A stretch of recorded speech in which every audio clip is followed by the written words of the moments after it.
আসসালামু আলাইকুম। স্বাগত জানাচ্ছি আমি শারমিন। প্রথমেই সংবাদ শিরোনাম। গোপালগঞ্জের ঘটনায় গোয়েন্দা তথ্য ছিল, তবে এত পরিমাণ হবে সে তথ্য ছিল না, বললেন স্বরাষ্ট্র উপদেষ্টা। ফ্যাসিবাদ মোকাবেলায় দেশে দ্রুত নির্বাচন দিতে হবে, বলেন বিএনপি নির্বাহী কমিটির সদস্য ও সাবেক মন্ত্রী এম রুহুল কুদ্দুস তালুকদার দুলু। নাহিদের স্লোগানে মুখরিত এনসিপি পদযাত্রা। গোপালগঞ্জে এনসিপি নেতাদের উপর হামলা পরিকল্পিত অভিযোগ করেছে বিএনপি। এবার বিস্তারিত।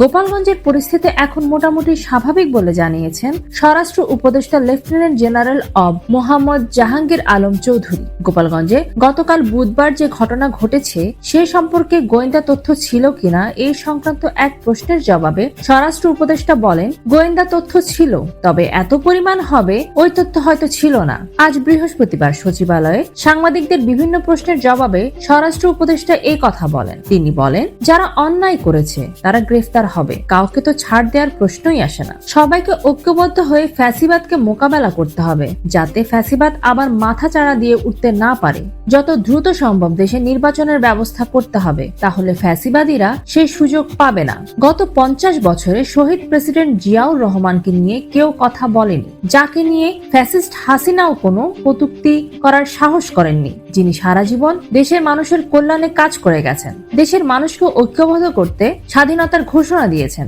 আজ তাকে নিয়েও অপপ্রচার ও তার ছবি অবমাননা করা হচ্ছে। আমরা এর তীব্র প্রতিবাদ ও নিন্দা জানাই। বৃহস্পতিবার সকালে শহরের আলাইপুর উপশহর এলাকায় বিএনপির অস্থায়ী কার্যালয়ের সামনে জেলা যুব দলের প্রতিবাদ সমাবেশে প্রধান অতিথির বক্তব্যে এসব কথা বলেন বিএনপির নির্বাহী কমিটির সদস্য ও সাবেক মন্ত্রী এম রুহুল কুদ্দুস তালুকদার দুলু।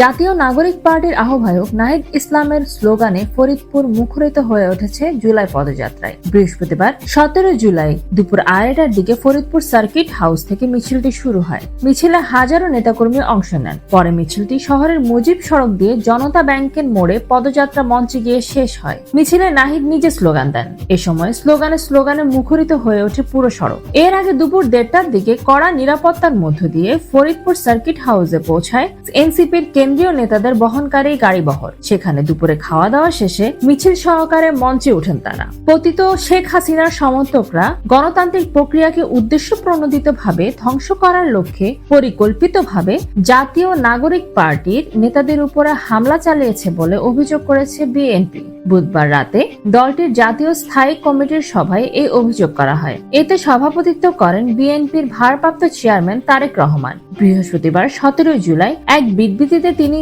এই তথ্য জানান। বিএনপি এক বিবৃতিতে জানিয়েছে, গোপালগঞ্জের জাতীয় নাগরিক পার্টির শান্তিপূর্ণ সভায় ফ্যাসিস্ট আওয়ামী লীগের নেতাকর্মী ও সমর্থকদের পরিকল্পিত হামলায় 4 জন নিহত হওয়ায় তারা গভীর নিন্দা ও ক্ষোভ প্রকাশ করেছে।